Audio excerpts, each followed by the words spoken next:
Doctor ortho Ayurvedic oil और capsule, अब दर्द भी घुटने टेकेगा। संसद में एसएमआर परिनियोजन को लेकर उठा मुद्दा। सांसद बृजमोहन अग्रवाल ने उठाया मुद्दा, कहा ऊर्जा भविष्य में मॉड्यूलर रिएक्टर महत्वपूर्ण।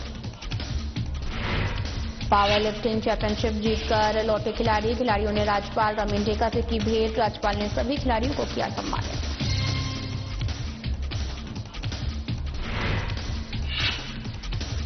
मंत्रिपरिषद की बैठक आयोजित। सीएम विष्णुदेव साय की अध्यक्षता में बैठक में लिए गए कई महत्वपूर्ण निर्णय।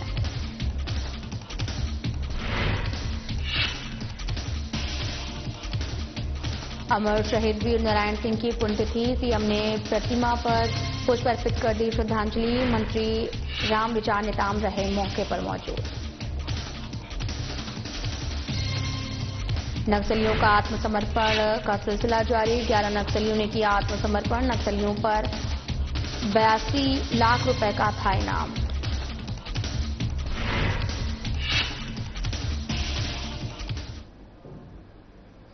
नमस्कार, मैं हूं आपके साथ अंकिता पाल। बुलेटिन की शुरुआत करते हैं। रायपुर सांसद बृजमोहन अग्रवाल ने लोकसभा में भारत की भावी ऊर्जा रणनीति के केंद्र में उभर रहे छोटे एसएमआर परिनियोजन को लेकर एक व्यापक, दूरदर्शी और राष्ट्रीय ऊर्जा सुरक्षा से जुड़ा महत्वपूर्ण मुद्दा उठाया और साथ ही भारत के ऊर्जा भविष्य में छोटे रिएक्टर अत्यंत महत्वपूर्ण हैं। वे हरित, सुरक्षित, उद्योग केंद्रित और वैश्विक प्रतिस्पर्धा में निर्णायक योगदान देंगे। मेरी प्राथमिकता यह सुनिश्चित करना है कि छत्तीसगढ़ और भारत इस तकनीकी क्रांति में अग्रणी बने। सांसद बृजमोहन ने छत्तीसगढ़ में एनटीपीसी के साथ परमाणु परियोजनाओं को लेकर 2025 में किए गए एमओयू के तहत संभावित परियोजनाओं की स्थिति और क्षमता निर्धारण पर सरकार से विवरण मांगा। सांसद अग्रवाल ने स्मॉल मॉड्यूलर रिएक्टर एसएमआर के लिए वित्तीय एवं परिचालक संरचना को लेकर सवाल किया। उन्होंने बीओटी, पीपीए गारंटी, निजी निवेश और पीपीपी मॉडल के माध्यम से एसएमआर तैनाती को गति देने के लिए केंद्र से जानकारी मांगी।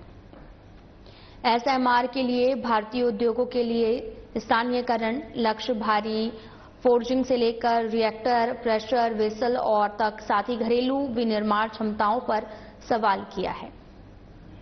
साथ ही औद्योगिक क्षेत्रों के निकट एसएमआर स्थापना के लिए सुरक्षा मानकों, जन जागरूकता कार्यक्रम और नियामक पारदर्शिता को लेकर भी विस्तृत जानकारी और डेटा सेंटरों और आधुनिक उद्योगों के लिए प्रतिस्पर्धी टैरिफ सुनिश्चित करने की रणनीतियों पर महत्वपूर्ण प्रश्न उठाए हैं।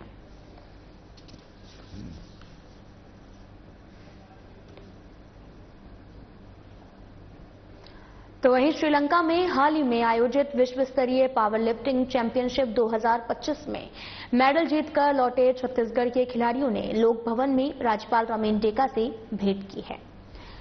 आपको बताते चलें कि राज्यपाल ने सभी खिलाड़ियों को पदक और स्मृति चिन्ह प्रदान कर सम्मानित किया। साथ ही उनके उज्जवल भविष्य की कामना की है और साथ ही चैंपियनशिप में उत्कृष्ट प्रदर्शन करने वाले खिलाड़ियों में प्रदीप छत्री और साथ ही ओमान ठाकुर, मानस्वामी ठाकुर, देवेंद्र वर्मा, सूर्यभान, शानू राय बी, करुणन्या राव और साथ ही उदल वाल्मीकि, लखपति सिंदूर और पिंटू कुमार शामिल रहे। राज्यपाल ने कहा कि इन खिलाड़ियों की मेहनत, अनुशासन और उपलब्धियां न केवल छत्तीसगढ़ बल्कि पूरे देश के लिए गर्व का विषय हैं। इस अवसर पर कोच किशोर महानंद भी उपस्थित रहे।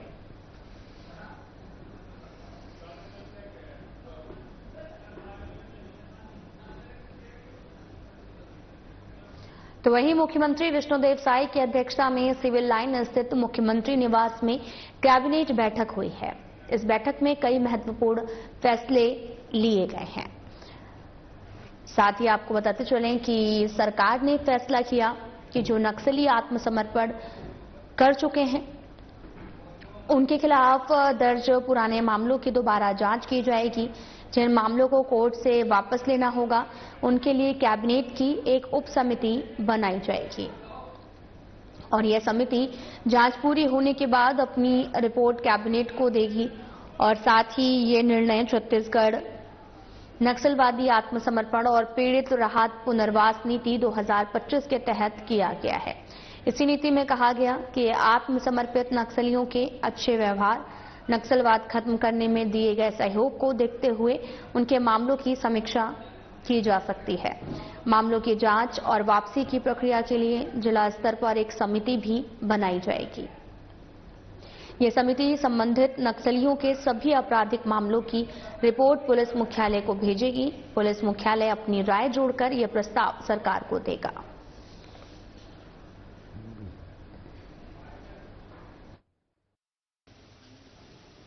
मुख्यमंत्री श्री विष्णुदेव साय जी की अध्यक्षता में कैबिनेट की बैठक सिविल लाइन स्थित मुख्यमंत्री निवास कार्यालय में आयोजित की गई, जिसमें कई महत्वपूर्ण निर्णय लिए गए।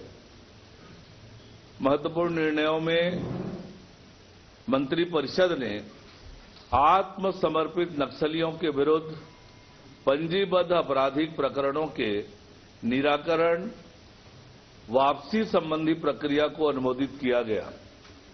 मंत्रिपरिषद ने आत्मसमर्पित नक्सलियों के विरुद्ध दर्ज प्रकरण की समीक्षा एवं परीक्षण के लिए जिन्हें न्यायालय से वापस लिया जाना है, मंत्रिपरिषद उप समिति के गठन की स्वीकृति दी है।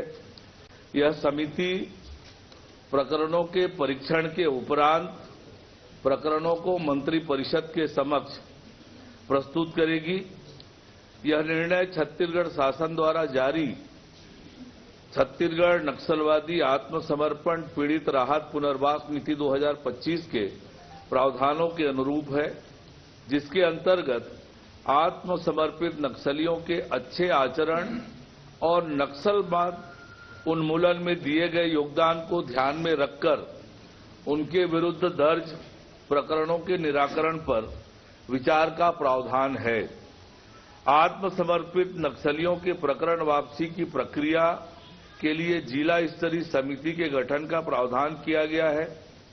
यह समिति आत्मसमर्पित नक्सली के आपराधिक प्रकरणों की वापसी के लिए रिपोर्ट पुलिस मुख्यालय को प्रस्तुत करेगी। पुलिस मुख्यालय अभिमत सहित प्रस्ताव भेजेगा। शासन द्वारा विधि विभाग का अभिमत प्राप्त कर मामलों को मंत्रिपरिषद उप समिति के समक्ष प्रस्तुत किया जाएगा। उप समिति द्वारा अनुशंसित प्रकरण को अंतिम अनुमोदन हेतु मंत्रिपरिषद के समक्ष रखा जाएगा। केंद्रीय अधिनियम अथवा केंद्र शासन से संबंधित प्रकरणों के लिए भारत सरकार से आवश्यक अनुज्ञा प्राप्त की जाएगी।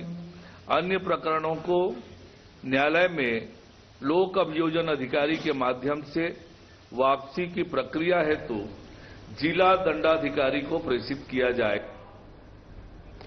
कई कानूनों में छोटे उल्लंघनों पर भी जुर्माना या फिर जेल की सजा का प्रावधान है। ऐसे केस कोर्ट में लंबे समय तक चलते रहते हैं और आम लोगों, कारोबारियों को अनावश्यक परेशानियां होती हैं। ईज ऑफ डूइंग बिजनेस और ईज ऑफ लिविंग को बेहतर बनाने के लिए इन नियमों को आसान करना जरूरी माना जाता है।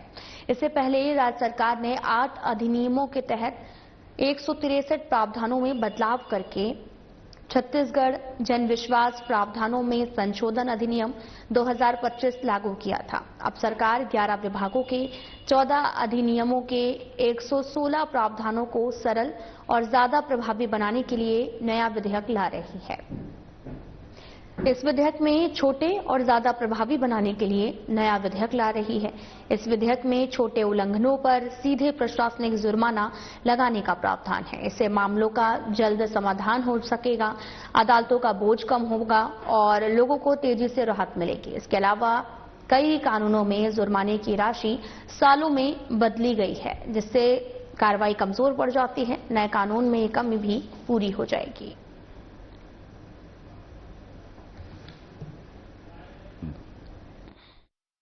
मंत्रिपरिषद द्वारा राज्य के विभिन्न कानूनों को समयानुकूल और नागरिकों के अनुकूल बनाने के उद्देश्य से 14 अधिनियमों में संशोधन हेतु छत्तीसगढ़ जन विश्वास प्रावधानों का संशोधन द्वितीय विधेयक 2025 के प्रारूप का अनुमोदन किया गया। उल्लेखनीय है कि कई अधिनियमों में उल्लंघन पर जुर्माना या कारावास के प्रावधान होने से न्यायिक प्रक्रिया लंबी हो जाती है, जिससे आम नागरिक और व्यवसाय दोनों को अनावश्यक रूप से प्रभावित होते हैं। ईज ऑफ डूइंग बिजनेस और ईज ऑफ लिविंग को बढ़ावा देने के लिए इन प्रावधानों का सरलीकरण आवश्यक है। इससे पहले राज्य सरकार द्वारा 8 अधिनियमों के 163 प्रावधानों में संशोधन करते हुए छत्तीसगढ़ जन विश्वास प्रावधानों में संशोधन अधिनियम 2025 अधिसूचित किया गया है। अब 11 विभागों के 14 अधिनियमों के 116 प्रावधानों को भी सरल और अधिक प्रभावी बनाने के लिए यह विधेयक लाया जाएगा। इस विधेयक में छोटे उल्लंघनों के लिए प्रशासकीय सख्ती का प्रावधान रखा गया है, जिससे मामलों का त्वरित निपटारा होगा, न्यायालयों का बोझ कम होगा और नागरिकों को तेजी से राहत मिल सकेगी। साथ ही कई अधिनियमों में दंड राशि लंबे समय से अपरिवर्तित होने के कारण प्रभावी कार्यवाही बाधित होती थी। इस विधेयक से वह कमी भी दूर होगी। इन संशोधनों से सुशासन को बढ़ावा मिलेगा। उल्लेखनीय है कि छत्तीसगढ़ देश का पहला राज्य है जहां जन विश्वास विधेयक का द्वितीय संस्करण लाया जा रहा है। मंत्रिपरिषद की बैठक में प्रथम अनुपूरक अनुमान वर्ष 2025-26 का विधानसभा में उपस्थापन बाबत छत्तीसगढ़ विनियोग विधेयक 2025 का अनुमोदन किया गया। छत्तीसगढ़ के स्वतंत्रता संग्राम सेनानी और जननायक अमर शहीद वीर नारायण सिंह की पुण्यतिथि पर मुख्यमंत्री विष्णुदेव साय ने रायपुर स्थित जय स्तंभ चौक पहुंचकर उनकी प्रतिमा पर पुष्प अर्पित कर श्रद्धांजलि दी है। मुख्यमंत्री साय ने कहा कि शहीद वीर नारायण सिंह का जीवन त्याग, साहस और न्याय की अनुपम मिसाल है।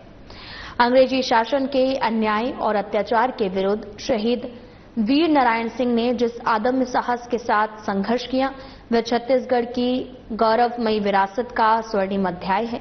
मातृभूमि की रक्षा और समाज के वंचित वर्गों के प्रति उनकी निष्ठा हमारे लिए सदैव प्रेरणा स्रोत रहेगी।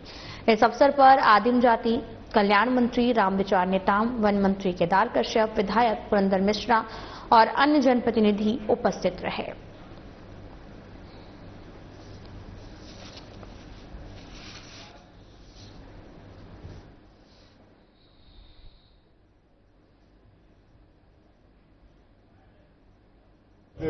वीर नारायण सिंह जी का शहादत दिवस है और आज हम सभी लोग यहाँ पर उनको श्रद्धांजलि अर्पित करने आए हैं।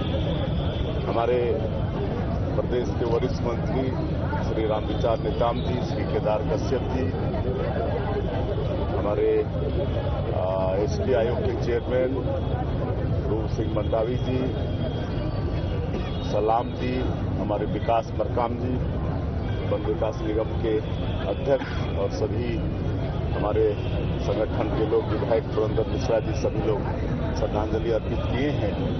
और शहीद वीर नारायण सिंह जी सोना खान के जमींदार थे, लेकिन उन्होंने अंग्रेजों के शोषण और अत्याचार के खिलाफ लड़ाई लड़ी।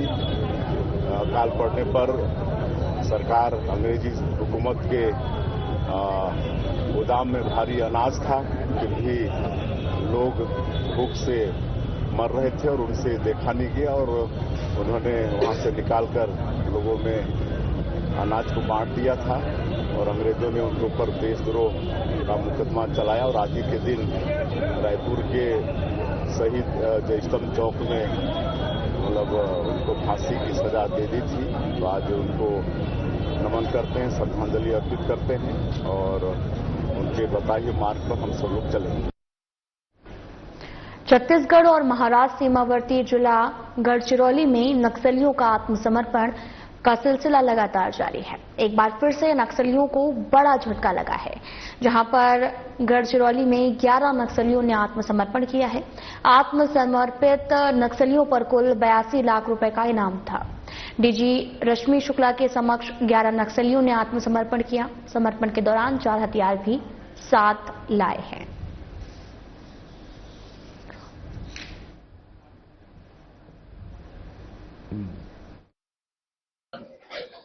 महाराष्ट्र येथे आमचा प्रयत्न चालू आहे आणि जवळ नक्षलवाद गडचिरोली जवळ संपुष्टात येत आहे आणि आमचा प्रयत्न आहे की जे काही शिल्लक आहे त्यांना आम्ही आत्मसमर्पण करून किंवा जे काही शक्य होईल आम्ही त्याच्या पूर्वी नक्षलवाद संपुष्टात करण्याचा प्रयत्न।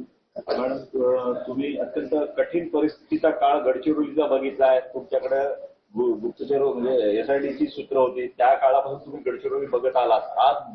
आज बदललेली गडचिरोली तुम्हाला कशी वाटते? आता गडचिरोली कॉन्फ्लिक्ट एरियातून डेव्हलपमेंट एरियाकडे जात आहे आणि जे त्यावेळी ज्यावेळी मी कमिशनर साईडी होती त्यावेळी इतकी सुविधा नव्हती।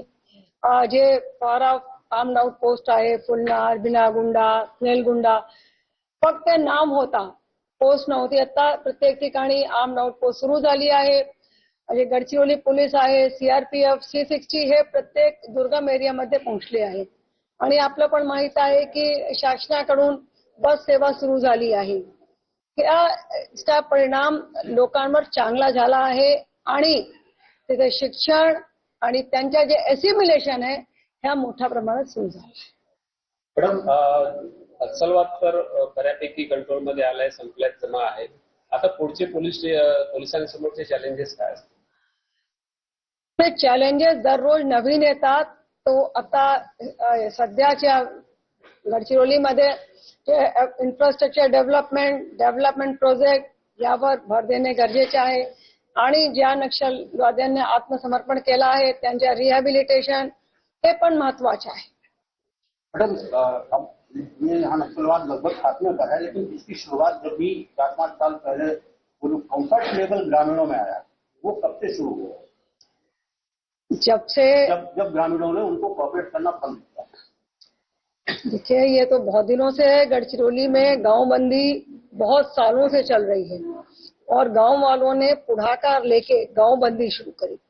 गांव वालों में जब पुलिस ने जन जागरण बुलावा किया, वहां पे सुविधाएं पहुंची, डॉक्टर्स पहुंचे, स्कूल खुले, उन तक सुविधाएं पहुंची, तो लोगों का तो समझ में आया कि डेवलपमेंट ही उनके विकास का रास्ता। Thank you. बलरामपुर में अनियंत्रित होकर ट्रैक्टर पुल से नीचे गिर गया है। आपको बताते चलें कि पूरा मामला बलरामपुर से सामने आया, जिसमें सड़क हादसे में 21 साल के एक किसान की मौके पर मौत हो गई और किसान धान की खेत से वापस घर लौट रहा था। घटना की सूचना मिलते ही पुलिस ने मामले की जांच शुरू कर दी है और साथ ही अनियंत्रित होकर पलटा ट्रैक्टर हादसे में किसान की मौके पर मौत हो गई है। पूरे मामले की जांच लगातार जारी है।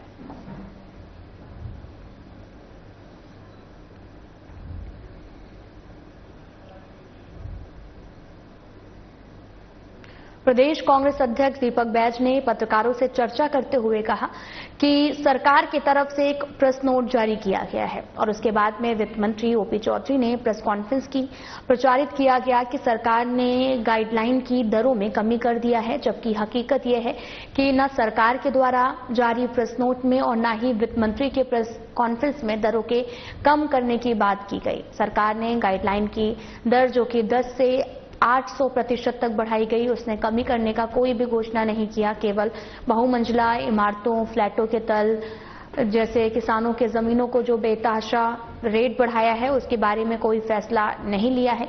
खुले प्लॉट के जो रेट बढ़ाए गए हैं उस पर कोई कमी नहीं की गई है। सरकार ने बिना प्रक्रिया का पालन किए बिना दावा आपत्ति मंगाई गाइडलाइन के रेट बढ़ाए जो अवैध है और 20 नवंबर को बढ़ोतरी अवैध तरीके से की गई थी, उसको वापस ले।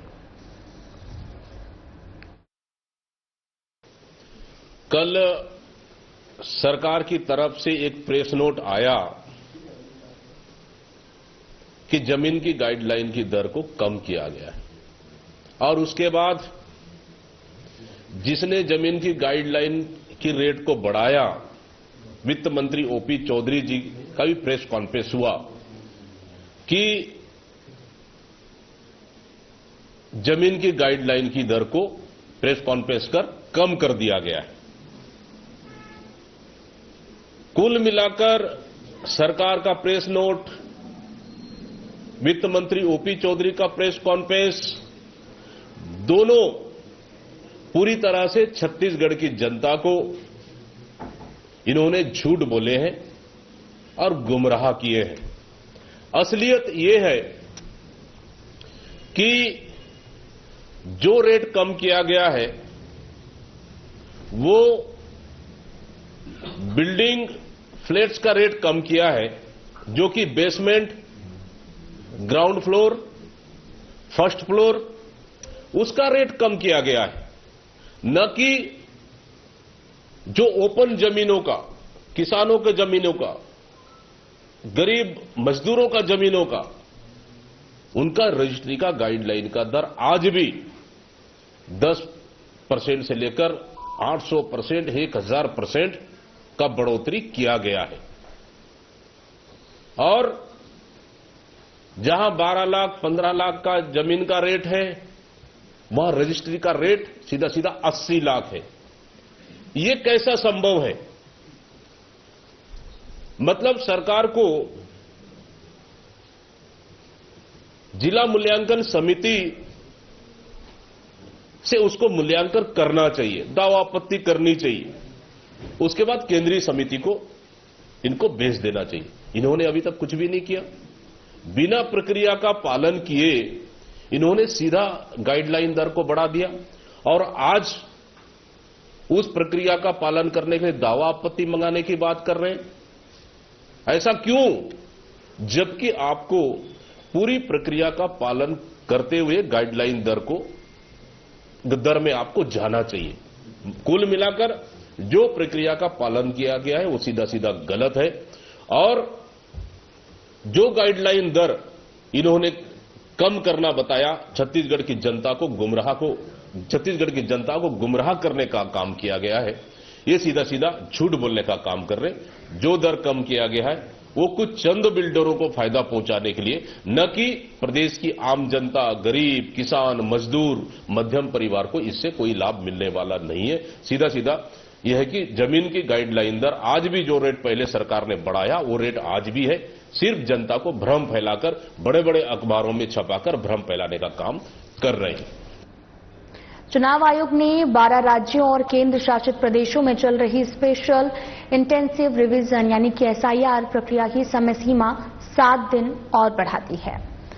आपको बताते चलें कि आयोग की ओर से पूर्व आदेश को निरस्त करते हुए नया शेड्यूल जारी किया गया था। इसके अनुसार अब आपको बताते चलें कि पुनर्गठन से लेकर ड्राफ्ट रोल की पब्लिकेशन और क्लेम ऑब्जर्वेशन की प्रक्रिया सभी संशोधित तिथियों के अनुसार होगी और आयोग इस बात की पुष्टि अपने बीएलओ से कर ले।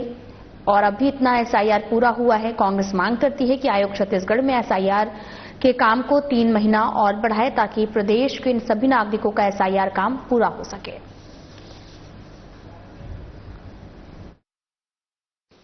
एसआईआर का काम अभी समाप्त होने पे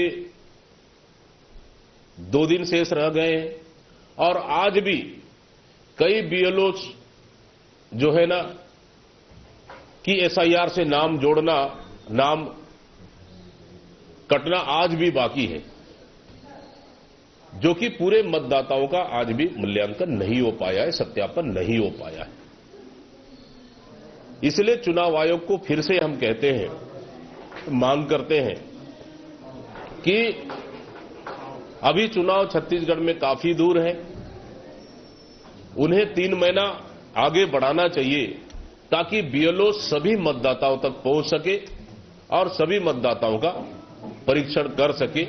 इसके लिए 3 महीना कम से कम एसआईआर का कार्य को बढ़ाना चाहिए। जिस तरह से पूरी देश में हालात बनी है। फिलहाल बुलेटिन में इतना ही। नमस्कार।